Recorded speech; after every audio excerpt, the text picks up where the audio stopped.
Ready or not, here we come. My name is Ernie Long and I work for the Aventura Police Department in the Crime Prevention section. When a hurricane threatens our area, I end up doing a lot different stuff than crime prevention. Predictions for this storm season are 16 named storms, 7 hurricanes, and 3 major hurricanes.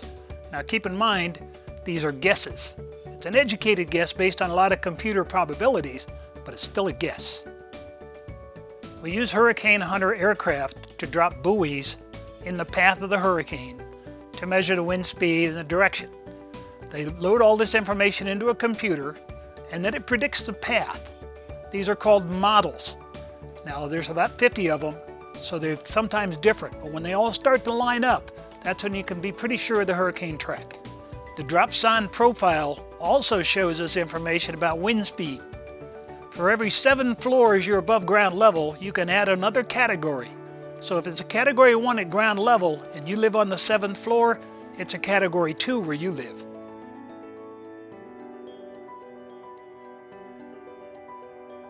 Can we stop a hurricane from coming? No, we cannot. But we can prepare for that hurricane and make it a lot less stressful on us by doing a few simple things. If you have special needs, you need to contact Miami-Dade County and arrange for transportation before the storm. Bring your supplies with you, any medication you might need, and some snacks.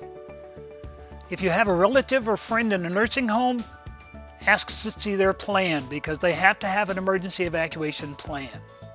Let's talk a little bit about hurricane kits. There are certain things that everybody needs in their kit. The number one thing is water.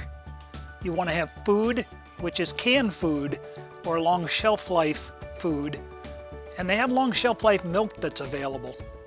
Flashlight with extra batteries, a radio with extra batteries, medications, any prescriptions you might have. As a matter of fact, you can contact your pharmacy or your doctor and get a 90-day supply during hurricane season.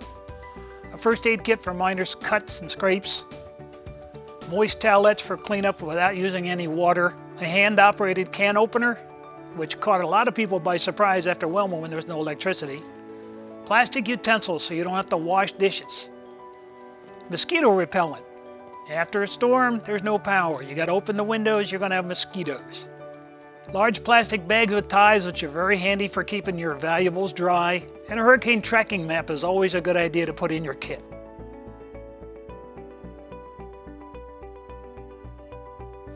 The threat from hurricanes is real and local. The pictures that you see are from Hurricane Wilma.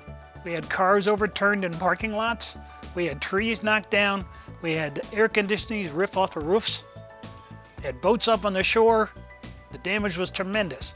Lots of time hurricanes spawn tornadoes, and these can be just as deadly.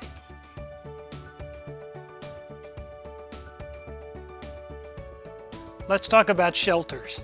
Shelters are considered a last option. A better choice is to stay inland with friends or make arrangements before the storm actually gets here. Shelter openings will be announced by the media, and just because the shelter was used last year doesn't mean it's going to be used this year, because sometimes damage occurs, roofs are bad, inspections failed. It happens. Miami-Dade County has 2 pet-friendly shelters. If you have a pet, you need to make arrangements in advance. One of the pet shelters is at Sunshine Pavilion, and one is at Michael Kropp Senior High School. Call 311 to obtain the forms for pet-friendly shelters.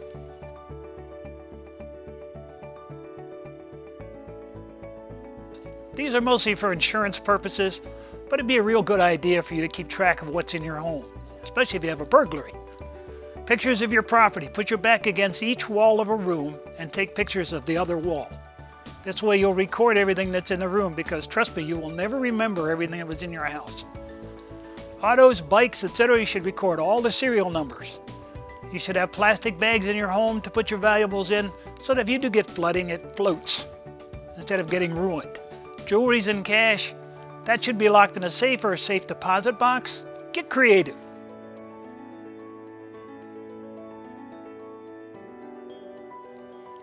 One more tip I want to share with our residents is that you don't need a whole lot of cash when a hurricane's coming.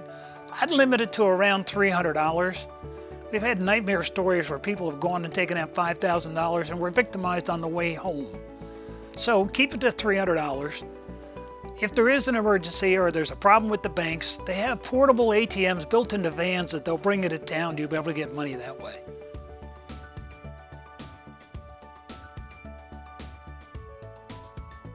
To sum this up, plan early.